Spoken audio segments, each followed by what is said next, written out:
जय हिंद दोस्तों, स्वागत है आप सभी का आपके अपने YouTube चैनल जैकपुर पे। तो आज का ये वीडियो काफ़ी इंपॉर्टेंट होगा क्लास 12 के ऐसे छात्रों के लिए जिनका एग्ज़ाम इकोनॉमिक का बाकी है। क्योंकि ये जो पेपर आप देख रहे हो, ये पेपर आप लोगों का इकोनॉमिक का 4 फरवरी को जो एग्ज़ाम हुआ था 2026 में साइंस और कॉमर्स वालों का, उसका रियल क्वेश्चन है।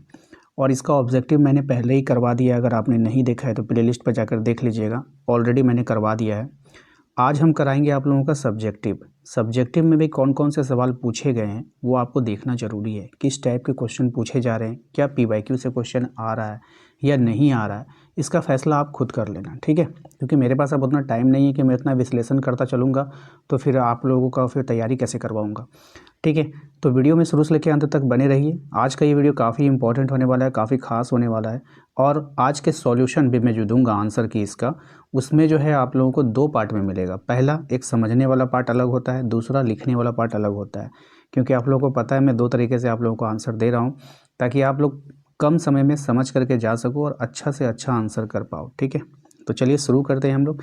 वीडियो को लाइक करना बिल्कुल भी नहीं भूलेंगे, आपका एक लाइक हमें मोटिवेट करता है। चैनल पे जो लोग पहली बार आए हैं प्लीज़ सब्सक्राइब कर लीजिए, बेल आइकन को प्रेस कर लीजिए, ताकि आने वाली हर एक वीडियो का नोटिफिकेशन आपके मोबाइल पे जाए। साथ ही साथ एग्ज़ाम आ गई है, ज़्यादा से ज़्यादा वीडियोस अपलोड हो रहा है, तो आप लोगों के पास नोटिफिकेशन नहीं जा पा रहा है, तो आप लोग हमारे दिए गए नंबर पे एक मैसेज करके अपने व्हाट्सएप ग्रुप को ज़रूर ज्वाइन कर लीजिएगा। प्रश्न आप लोग देख लीजिए, जैसे कि क्वेश्चन नंबर 31 में आपसे पूछा था। 30 तक तो ऑब्जेक्टिव था, 31 से यहाँ से आप लोगों का सब्जेक्टिव स्टार्ट होता है। इसमें पूछा है कि अवसर लागत उत्पादन संभावना वक्र को कैसे प्रभावित करती है। काफ़ी अच्छा सवाल है, ये सवाल आप लोगों ने बार बार किया है, पीवाईक्यू में भी था ये सवाल।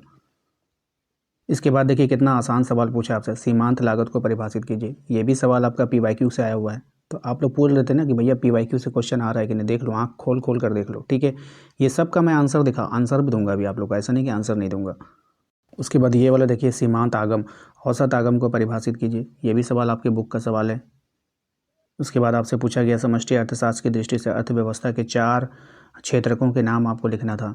ये भी अच्छा सवाल है। फिर यहाँ पे देखिए कह रहा है कि खुली अर्थव्यवस्था से आप क्या समझते हैं, वस्तु विनिमय प्रणाली से आप क्या समझते हैं। यानी कि 2 नंबर वाले सवाल में काफ़ी छोटे छोटे सवाल आपसे पूछे गए हैं।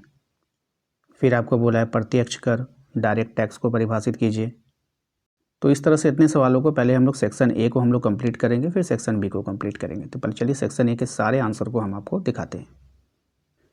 तो प्रश्न था, सबसे पहला प्रश्न जो आपसे पूछा गया था कि वो यही था कि अवसर लागत उत्पादन संभावना वक्र को कैसे प्रभावित करती है। काफ़ी अच्छा सवाल है, ध्यान से देखिएगा।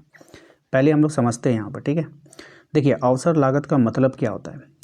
एक चीज़ ज़्यादा बनाने के लिए, जब आप कोई एक चीज़ ज़्यादा बनाते हो तो दूसरी चीज़ को क्या हो रहा है, छोड़नी पड़ती है। वो जाहिर सी बात है कि अगर आप पढ़ाई करने बैठोगे तो खेल को छोड़ना पड़ेगा, अगर आप खेलने जाओगे तो पढ़ाई को छोड़ना पड़ेगा। तो वही चीज़ है यहाँ पर, एक चीज़ ज़्यादा बनाने के लिए दूसरी चीज़ें छोड़नी पड़ती है। पीपीसी हमें यह दिखाता है, जैसे अगर हमारा देश गेहूँ बनाना चाहता है तो उसे कुछ कपड़ा बनाना कम करना पड़ेगा। यानी कि मज़दूर अगर ज़्यादा वहाँ हम लगाएंगे तो यहाँ से मज़दूर को कम करना पड़ेगा। जैसे जैसे हम एक चीज़ ज़्यादा बनाते हैं त्याग भी बढ़ता जाता है, इसलिए पीपीसी आमतौर पर झुका हुआ होता है, ठीक है। तो ये समझने के लिए था। एग्जाम में कैसे लिखेंगे आंसर, देखिए अवसर लागत उत्पादन संभावना वक्र का एक महत्वपूर्ण आधार है। अवसर लागत से आशय उस वस्तु की मात्रा से है जिसका त्याग दूसरी वस्तु के अतिरिक्त उत्पादन के लिए करना पड़ता है, ठीक है। जब संसाधन सीमित होते हैं तब एक वस्तु का अधिक उत्पादन करने के लिए दूसरी वस्तु का उत्पादन कम करना अनिवार्य हो जाता है। पीपीसी इसी त्याग को दर्शाता है। सामान्यतः अवसर लागत बढ़ती रहती है क्योंकि सभी संसाधन समान रूप से कुशल नहीं होते हैं। परिणाम स्वरूप पीपीसी मूल बिंदु की ओर अवतल होता है। इस प्रकार पीपीसी यह स्पष्ट करता है कि अर्थव्यवस्था को उत्पादन संबंधी निर्णय लेते समय विकल्पों और त्याग का सामना करना पड़ता है, जिससे संसाधनों का कुशल उपयोग सुनिश्चित किया जा सके, ठीक है। दूसरा सवाल आपसे पूछा गया था, सीमांत लागत को परिभाषित करें। देखिए ये आपको समझने के लिए है।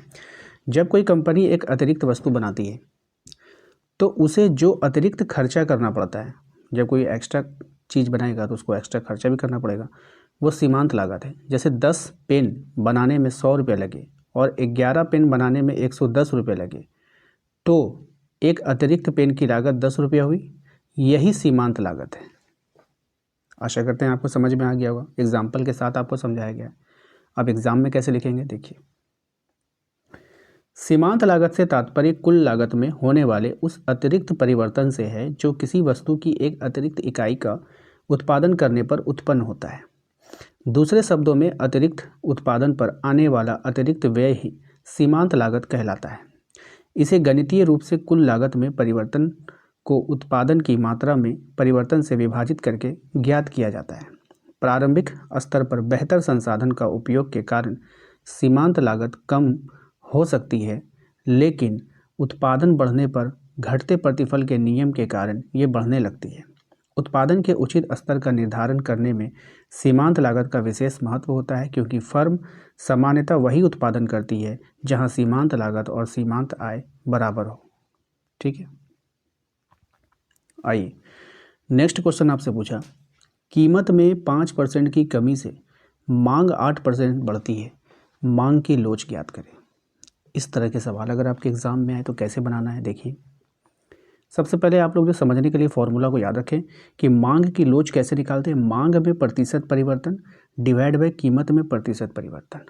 तो मांग में कितना परिवर्तन था 5, कीमत में कितना था 8, और 5 जब आप डिवाइड दोगे तो 1.6, क्योंकि लोच जो आया आपका 1 से ज़्यादा है, इसलिए मांग जो होगा वो लोचदार होगा। 1 से ज़्यादा हो गया तो मांग लोचदार हो गया। अब एग्जाम में कैसे लिखेंगे वो देखिए, एग्जाम में लिखना है आपको, मांग की कीमत लोच को निम्न सूत्र द्वारा ज्ञात किया जा सकता है। तो ईडी बराबर मांग में प्रतिशत परिवर्तन बाय डिवाइड कीमत में प्रतिशत परिवर्तन। प्रश्नानुसार मांग में वृद्धि 8%, कीमत में 5%। ठीक है, उसके बाद ईडी हम लोग निकाल लिए 8/5, 1.6 आ गया। अब इसको यहाँ पे डिटेल में लिख देना है, चूँकि मांग की लोच 1 से अधिक है इसलिए इसे लोचदार मांग कहा जाएगा। इसका अर्थ है कि कीमत में थोड़े से परिवर्तन से मांग में अपेक्षाकृत अधिक परिवर्तन हुआ।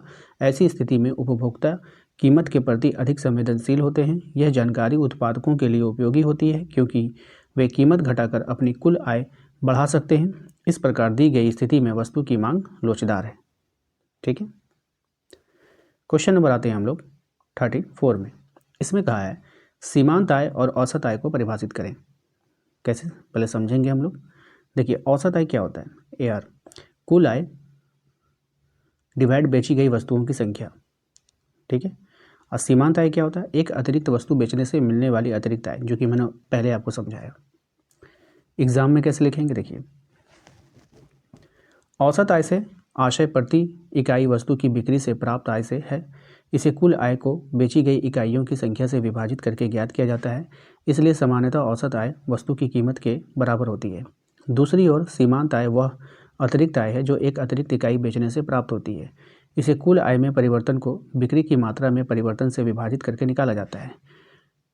पूर्ण प्रतियोगिता के बाजार में औसत आय और सीमांत आय समान होते हैं, जबकि अपूर्ण प्रतियोगिता में सीमांत आय औसत आय से कम होती है। उत्पादन और मूल्य निर्धारण के निर्णयों में इन दोनों अवधारणाओं का अत्यंत महत्व है। ठीक है, क्वेश्चन नंबर आते हैं 35 में। पूछा गया था आपसे, समष्टि अर्थशास्त्र के अनुसार अर्थव्यवस्था के 4 क्षेत्र कौन से हैं। तो पहले हम लोग समझेंगे, देख लीजिए। अर्थव्यवस्था के 4 भाग हैं। पहला भाग परिवार क्षेत्र, दूसरा उत्पादन क्षेत्र, तीसरा सरकारी क्षेत्र, चौथा विदेशी क्षेत्र। और एग्जाम में कैसे लिखेंगे ये देखिए, समष्टि अर्थशास्त्र में अर्थव्यवस्था को मुख्यतः 4 क्षेत्रों में विभाजित किया जाता है। पहला होता है परिवार क्षेत्र, उत्पादन क्षेत्र, सरकारी क्षेत्र तथा विदेशी क्षेत्र। परिवार क्षेत्र उत्पादन के साधन प्रदान करता है और बदले में आय प्राप्त करता है। उत्पादन क्षेत्र वस्तुओं और सेवाओं का निर्माण करता है। सरकार क्षेत्र कर लगाकर राजस्व एकत्र करता है और सार्वजनिक सेवाएं प्रदान करता है और आर्थिक गतिविधियों को नियंत्रित करता है। ठीक है, वहीं विदेशी क्षेत्र अन्य देशों के साथ आयात और निर्यात के माध्यम से व्यापार को दर्शाता है। इन चारों क्षेत्रों की परस्पर क्रियाओं से आय का चक्रीय प्रवाह बना रहता है और अर्थव्यवस्था सुचारू रूप से संचालित होती है। ठीक है, इतना समझ में आ गया। क्वेश्चन नंबर आता है 36 में। इसमें आपसे कहा गया है खुली अर्थव्यवस्था से आप क्या समझते हैं। देखिए पहले समझते हैं, उसके बाद एग्जाम वाला। खुली अर्थव्यवस्था वह होती है जो दूसरे देशों से व्यापार करती है, यानी सामान खरीदती भी है, आयात भी करती है और बेचती भी है। ये खुली अर्थव्यवस्था हुआ।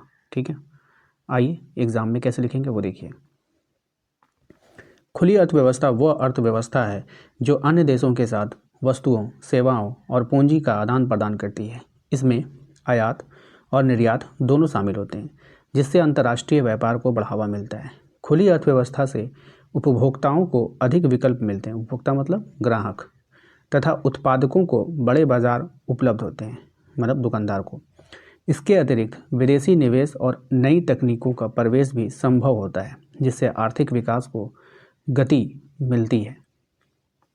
हालांकि बाहरी आर्थिक उतार चढ़ाव का प्रभाव भी इस पर पड़ सकता है, फिर भी आधुनिक वैश्विक युग में खुली अर्थव्यवस्था को विकास के लिए आवश्यक माना जाता है।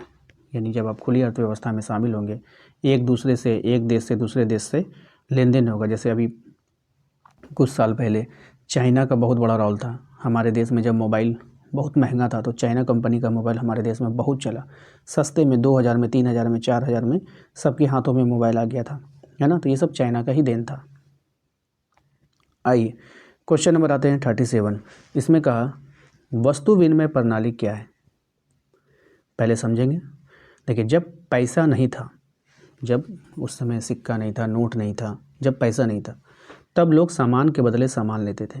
जैसे चावल के बदले कपड़ा ले लिए, 5 किलो चावल दे दिया, वो कपड़ा ले लिया, इसे ही वस्तु विनिमय कहते हैं। लेकिन इसमें दिक्कत थी कि दोनों लोगों को एक दूसरे की ज़रूरत होनी चाहिए।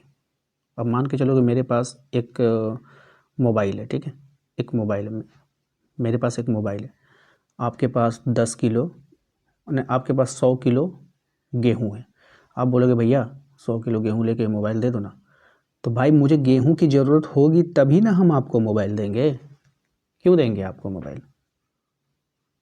आपको तो मोबाइल की ज़रूरत है, आप हमसे मोबाइल का डिमांड कर लिए, लेकिन हमको भी गेहूं की ज़रूरत होनी चाहिए। हमको गेहूं नहीं, हमको चावल चाहिए। हम गेहूं नहीं खाते हैं, हम आटा नहीं खाते हैं, ठीक है, रोटी नहीं खाते हैं। तो यहाँ पे तालमेल नहीं बैठेगा और आप मेरा मोबाइल नहीं ले पाओगे। बात समझ में आई? वही बात यहाँ पे लिखा गया है कि इसमें दिक्कत ये थी कि दोनों लोगों को एक दूसरे की ज़रूरत होनी चाहिए थी, ठीक है। अब आते हैं एग्ज़ाम में कैसे लिखेंगे। देखिए, वस्तु विनिमय प्रणाली वो प्राचीन व्यवस्था है जिसमें वस्तुओं और सेवाओं का आदान प्रदान बिना मुद्रा के सीधे एक वस्तु के बदले दूसरे वस्तु को देकर किया जाता था। इस प्रणाली की सबसे बड़ी कठिनाई द्वैध इच्छाओं का संयोग थी, मैंने दोनों की इच्छाओं का मिलना जरूरी था। अर्थात लेन देन तभी संभव था जब दोनों पक्ष एक दूसरे की वस्तु चाहते हों। इसके अलावा मूल्य निर्धारण, बचत, भविष्य के भुगतानों की समस्याएं उत्पन्न होती थी।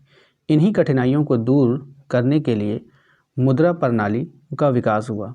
ऐतिहासिक दृष्टि से महत्वपूर्ण होने के बावजूद आधुनिक अर्थव्यवस्था में वस्तु विनिमय प्रणाली का उपयोग बहुत सीमित है, ठीक है। बात समझ में आया? आइए क्वेश्चन नंबर आते हैं 38 में। इसमें कहा गया है प्रत्यक्ष कर को परिभाषित करें। डायरेक्ट टैक्स होता क्या है, पहले समझेंगे हम लोग, उसके बाद एग्जाम वाला आंसर देखेंगे। एक बात कहना चाहेंगे, आप लोग व्यूज़ इतना आता है वीडियो में, लेकिन भाई लाइक बहुत कम रहता है। क्यों, ऐसा क्यों? हमें वीडियोस बनाने में, क्वेश्चन को सिलेक्ट करने में 2-2 घंटे लग रहे हैं, आपको लाइक करने में 1 सेकंड लगता है, जो कि मेरे लिए मोटिवेशन है। अगर किसी वीडियोस में मेरा आप देख लीजिए, मैंने दूसरों की वीडियोस देखता हूँ, उन लोगों की वीडियो पे 1-1 हज़ार लाइक आ जाता है, लेकिन हमारे किसी भी वीडियोज़ में इस साल एग्ज़ाम में क्लास 12 के लिए हमने इतना मेहनत किया, लेकिन किसी भी वीडियोज़ में जाके देख लो आप, वह 1000 लाइक तो क्या 500 लाइक भी आपको नहीं दिखेगा। छोड़िए, अब आपकी मर्ज़ी है भाई। चलो आंसर देखते हैं। प्रत्यक्ष कर को परिभाषित करना है ना। देखिए, जो कर व्यक्ति खुद सरकार को देता है, व्यक्ति खुद सरकार को देता है और जिसका बोझ किसी दूसरे पर नहीं डाल सकता, जैसे कि इनकम टैक्स, आपने 10 लाख रुपये कमाए तो आपको देना होगा, आपके मम्मी पापा को नहीं देना होगा, वही प्रत्यक्ष कर है। जैसे आय कर, इनकम कर बोले ना एग्ज़ाम में लिखने के लिए, कैसे लिखेंगे देखिए। प्रत्यक्ष कर वह कर है जिसका भुगतान और अंतिम बोझ एक ही व्यक्ति पर पड़ता है तथा इसे किसी अन्य व्यक्ति पर स्थानांतरित नहीं किया जा सकता, यानी कि आप किसी दूसरे को नहीं भेज सकते।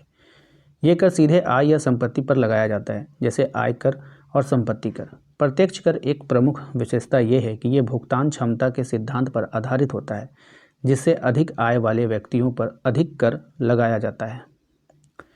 इसे आय वितरण में समानता लाने में सहायता मिलती है तथा सरकार को स्थिर राजस्व प्राप्त होता है। इसलिए आधुनिक कर प्रणाली में प्रत्यक्ष कर का महत्वपूर्ण स्थान है, ठीक है। बहुत ही आसान भाषा में मैंने आपको यहाँ पे समझा दिया। तो ये था हमारा सेक्शन जो 3 सेक्शन में रहता है ना, पहला सेक्शन हमने करवा दिया, दूसरा सेक्शन बी है, उसके बाद सेक्शन सी है। अगर आपको आगे की क्वेश्चनों को मतलब कि अगर आप चाहते हो कि और भी सारे क्वेश्चन मैं आपको कंप्लीट करवा दूं, तो प्लीज़ हमें कमेंट कर बताइएगा कि हाँ भैया नेक्स्ट पार्ट इसका लेकर आइए, तो फिर मैं लेकर आऊँगा, ठीक है। अगर नहीं चाहिए होगा तो वो भी बता दीजिएगा। चलिए मिलते हैं नेक्स्ट अगले वीडियो में। चैनल पे जो लोग पहली बार आए हैं सब्सक्राइब कर लीजिए, बेल आइकन को प्रेस कर लीजिए, ताकि आने वाली हर एक वीडियो का नोटिफिकेशन आपके मोबाइल पे जाए। इसके अलावा आप हमारे दिए गए नंबर पे एक मैसेज करके अपने व्हाट्सएप ग्रुप को ज़रूर ज्वाइन कर लीजिएगा। साथ ही साथ जिन लोगों ने ई बुक लिया था तो उसको मैंने एक दिया है आपका जैक क्वेश्चन बैंक दिया था मैंने आप लोगों को। ऑब्जेक्टिव सारा रिवीजन कर लीजिएगा उसका, ठीक है। छोटे छोटे ऑब्जेक्टिव होते हैं उसमें, लगभग एक एक चैप्टर में 20-20 ऑब्जेक्टिव होते हैं, तो जैक क्वेश्चन बैंक को आप लोग रिवीजन जरूर करके जाना, ठीक है। तो चलिए मिलते हैं नेक्स्ट अगले वीडियो में। Thank you.